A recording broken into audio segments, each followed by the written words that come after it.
Hello, welcome to the show. My name is Karynn Weinstein. Welcome. I do have a charity. It's called A Divine Universe for All. And I pray one day that our country and the planet are a divine place to live. So today, what I'm doing is called encouraging counseling.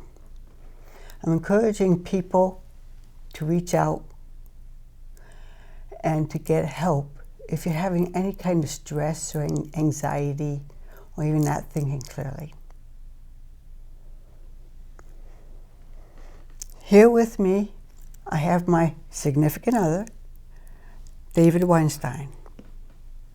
He is a 61 years old, and he has his own business.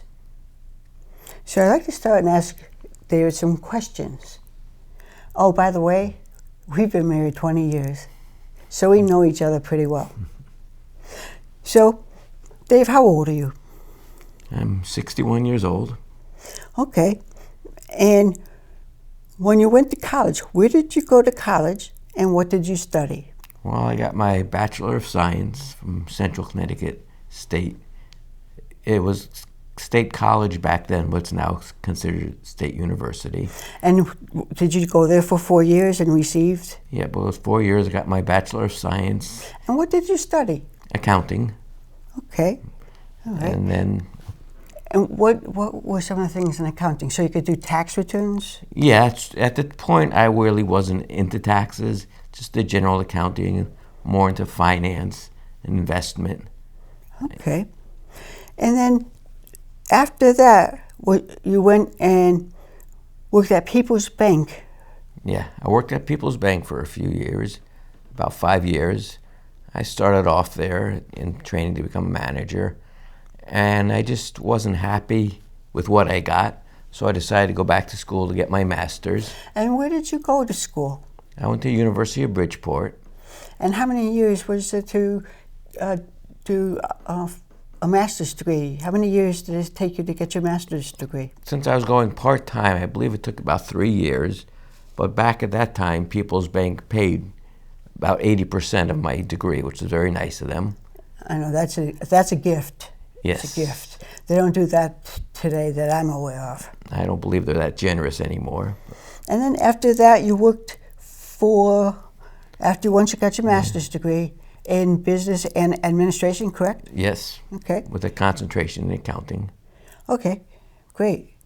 And then after that, once you got your master's, you worked for the IRS, Internal Revenue Service. Yes. How long were you there? I was there for 8 years. It was a unique experience. You know, working for the bank, I was helping people, and I was kind of getting burnt out on that. So right. So you said you got burnt out. What was your role?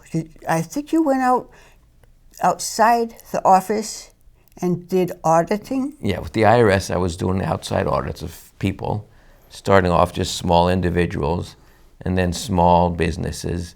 And then my last couple of years, I was in what they call large case, which was just Fortune 500 companies.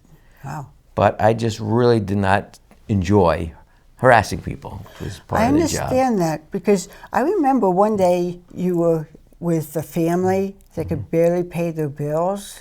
Yeah, they were obviously struggling. I did the audit in their house because they couldn't afford to have their accountant represent them. And I'm looking through their bills and I see, a lot of missed payments on their mortgage statements. And they didn't have a lot of receipts, to prove their expenses. The guy was a real nice guy who did office cleaning, and he worked all night cleaning offices, and then he'd have to come in at 9 a.m. to meet with me after being up all night. So he obviously had a tough time staying awake. So their family, they didn't have much money, and they didn't know the process to prepare for an audit. I know you especially had an accountant, but it was... he did the best he could, and you felt bad for him. Yeah, I did. I mean, I had to assess a lot of taxes because he couldn't prove his expenses. I don't know whether he ever could or couldn't, but I didn't like to do it, but I had to hit him with, approximately $30,000 in And back taxes. by experiencing such events, did it kind of cause you emotionally, where you felt really bad? So you felt uncomfortable emotionally that what you were doing you felt was wrong. Right. You really didn't feel comfortable. Yeah, I didn't feel. I did what I had to do, but I just didn't like to do it. So you went and did corporations, 500 corporations and all. After that, you opened your own business. Yes. And the name of the business? It's Weinstein Accounting, and I enjoy it so much more working for myself. As I say, I'd much rather be there helping people than hurting people. I agree. You're helping people. How about, and you do tax returns? Yes. Every year from like February to April, you have a lot of people. Yeah, I do. How many clients? I do a couple of hundred returns a year. You know, usually from beginning of February to the middle of April, I work 7 days a week. You know, during the week it's 12, 13 hours, sometimes longer. Right after the Super Bowl game. Yep, that's always my last day off, is Super Bowl Sunday. I enjoy that game, that's it. Not another day off for a long time. So you have to stay with a very tight schedule for the people. And I understand, and during those 4 months, 3 months, you're under a lot of stress because you have to get your clients' tax returns finished by April 15th. Some, yes, go on extension, but don't you find that stressful? It can be, because people want it done. You know, I pretty much tell people, if you don't get me the stuff by April 1st, I can't guarantee it's done. But I want to make sure I do it right. I don't want to just rush stuff out and get it out and then have the IRS contact them for missing something. I understand. So you work 7 days a week, 12, 13 hours a day. Great. Now, today, we're going to talk about counseling. You had, with your employment, your business, you work many hours and stress, and throughout the year, you have a lot of business. You had a case that was very involved, 50 pages worth of work, but you stayed with it and you did the work you needed to do. And at times, don't you have said you felt a bit anxious? Yeah, I was starting to feel, with that case, a little overwhelmed on it, because it was just so much work, you know, starting to feel more that I can handle. But, you know, I was determined to get through it, but it was very stressful. It takes a lot out of you. Right. And Dave, on this day, you're meeting with a counselor. Yes. His name is Rob. Yep. And you're going to have a discussion with him today to show everybody basically the first day of any type, the first time for a counseling session. And we're outside. We can't show the building or the place, confidentiality reasons. So at this time, let's show the clip of Dave talking with Rob, and I'll be giving you a preview of what is about to happen. So let's show that clip, please. Hello, I'm doing a shoot outside the office, outside the studio today. And we're going to talk about our health and other things that you may be concerned about. But first, I'd like to say this statement, which we all can connect to it. And it says, your health is your wealth. Your health is your wealth. As mentioned, this shoot is Introduction to Talk Therapy. So at this time, we are outside of a counseling center. I cannot show you the inside or the outside of the building. The office maintains complete confidentiality for all who come to counseling. And I want to repeat, the counselors take confidentiality of their clients very seriously.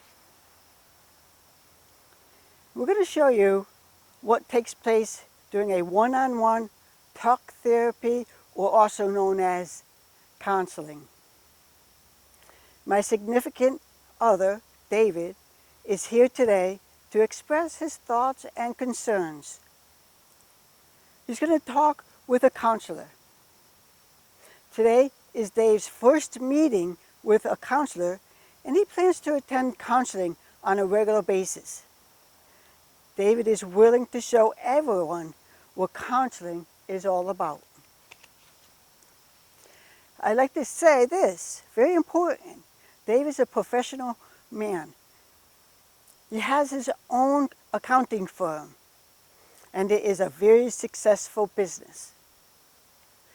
David is on camera today to show you that even business people attend talk therapy or also counseling. We need the people to start receiving counseling techniques with counselors. You need to express your feelings, your emotions, and the counselors will help you with that. The counselor is Rob, and he is willing to counsel David on camera. And Rob, can you tell us all about your credentials and how long you have been counseling people? Hello, David. I'm Hello. Robert. My name is Dave. Nice to meet you. I'm a marriage and family therapist. I've been doing this work for about 20 years. I got into it a long time ago because I thought helping people would be a good thing. What brings you in? My name is Dave. I'm an accountant. I have a practice in the area, and I deal with a lot of people. A lot of people talk to me and they have stresses. Sure. And I have a lot of stress recently with everything that's going on in the world. It's just like, where do you begin? Yeah. How do you deal with everything and everybody wanting to hurt each other and hating each other? Well, that's a good question. Is that what brings you in today? Just kind of that sense of being overwhelmed, a lot of anxiety? 61. Yes. Yeah. It's just everything, you know. I am a professional, Okay. and I need some help to deal with everything. Yeah. Do you give time to, when people come in, do you give them one-on-one time? Do you ever sit down with them for 5-10 minutes and just say, Yes, I do that. It's one thing I like about my practice since I work for myself. I'm not rushed. Well, A lot of firms, they give you a certain amount of time. I set aside an hour for a person, and even though the work may only take half an hour, I just enjoy sitting and talking with them, and usually hearing about their problems. yeah. Because everybody has stress. We know that same thing you do for your clients. And maybe you should think about doing for yourself, where maybe once every week or every 2 weeks, setting aside an hour to simply talk with a therapist. Yeah, that's something that I've been considering a lot because I've done it before in my life, Yeah. and I think it's time to do it once again. You know, sometimes just going to someone who is, you know, outside of your normal group of people, to just kind of let them witness what your thoughts, what your feelings are, and to kind of just unload and just leave it in that office. That can be a very refreshing thing once every week or every 2 weeks. So I would gently encourage you to consider doing that. It's something I have considered, and I strongly recommend it. Like I've recommended it to other people, and I think it's something I should do too. You know, one of the things we don't say about talk therapy is that, you know, if you're on medications, we all know that medications help or assist in brain chemistry, but talk therapy actually changes brain chemistry too, and can help us think about issues or problems in new ways. And it's kind of like finding that new neural pathway can be a real relief. It's just a good thing to do. Oh, I agree, and I think it's something that everybody should consider. I know in the past it was kind of looked down on, but it shouldn't be. I look at if somebody has a physical ailment, they go to the doctor. Yeah. This is just the same thing. Well, and sometimes it's just good to hear yourself think. Because when the thoughts are just running around inside yourself and you never kind of hear them, but sometimes when you hear them, you kind of go, yeah, that's what I'm looking for, or that's what I needed to hear, or that's what I needed to say. And I needed someone to hear it, and then once you've done it, then you can leave it and move on to the next thing. So, I hear, just from the way my practice is, a lot of my clients, they like to talk. Sure. And, you know, what becomes a friendly talk sometimes becomes a problem. Turns into another therapy session. Yes. Sometimes I think I should be in that field. Exactly. Take off the accountant and put on a therapy. Well, it would be a billable hour. That's true. So, Yeah. well, okay. Well, I hope I see you in therapy, Yes. and I want to just strongly encourage it. Okay, thank you very much. Okay, Dave. Hope you can work something out. Thank Good. you. Okay, we're back from the clip, and you were with Rob and having a discussion. That is basically how we have therapy, counseling. As you can see, you were sitting there with Rob, who's a counselor for about 25 years. And tell me, what did it feel like to talk to a counselor like that? It felt very good and relaxing. You know, and I've made an appointment to follow up with it, to meet with somebody regularly. And I find nothing wrong with going to seek a counselor if you're having issues. I think everybody has some issues, just to make you deal with it easier. Yes, and when a person has stress, it can lead into anxiety. Right. And hopefully we're trying to have counseling first before you get to the point of needing extensive help. Right. Recognize you need the counseling to talk over your thoughts and ideas. Yeah. You did say you did go to counseling in the past. Yes, a couple of times when I was younger, I felt the need to go through it, and it helped me a lot. And I figured, why not go through now? It's like if you have a different medical condition, you go to see a doctor to get help. So it's just the same thing. You know, get help now before it becomes too bad. Right, exactly. And it can keep you from doing work or daily activities throughout the day. The other thing is some people have to take medication. But with the medication they have today, no one could tell you on any medication. And allow yourself to take medication because it helps. It's very effective. And you talk with a psychiatrist who's a medical doctor with a concentration on mental health. And a person who is on medication will find it a relief. You'll feel calm and relaxed. And if you have depression, it'll take away the desire to continually want to cry and be sad. So that's how we could be helped with medication, and counseling helps as well. I want to tell you about a situation that I had. One thing is if you have all your issues and problems on your back, like a bag of difficulties on your back, remember, people, you don't have to go it alone. Share the responsibility with your wife and family. They're there to help and be with them and concentrate with them, and they'll guide you. Basically, with the clip we did today was showing people, especially business people, what it's like to receive counseling, the process.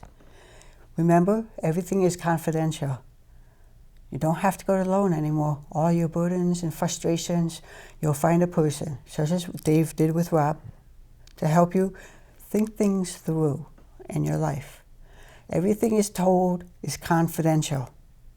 As you could see in the clip, we could not show you the building nor inside the building because of confidentiality.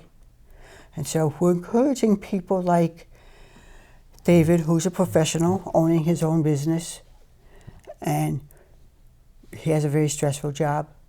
And any person, especially men, white male men, who have authoritative type of work, you don't have to go it alone.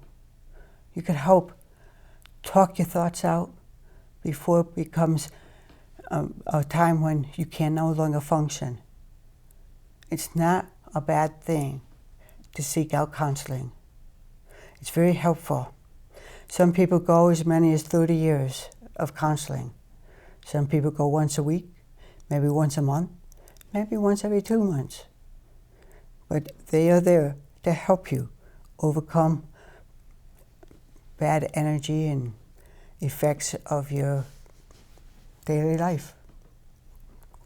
I want to point out one thing, Dave and I, because I have been going to counseling, we're able to solve problems.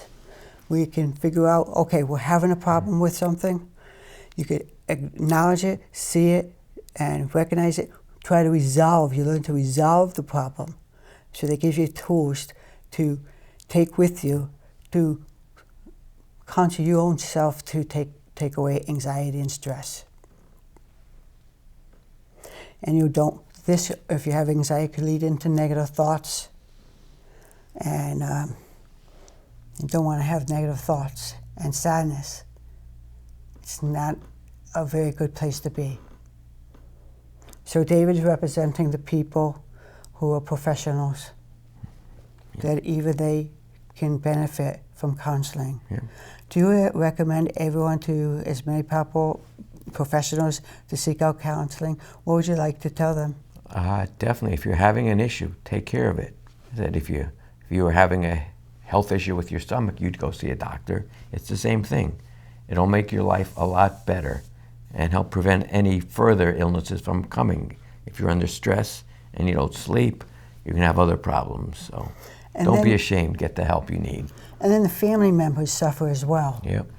The children would cry and not understand why that you're home with the family and yelling at them, and that's a form of release of stress. So you don't want to do that to your family. Your family's there as a great support system. Even your wife may need to have counseling. If you want, you could go together. It doesn't mean it's marriage counseling. It just means that together you unite to overcome the negativity of today's world in regards to the violence and all those emotions stirred up.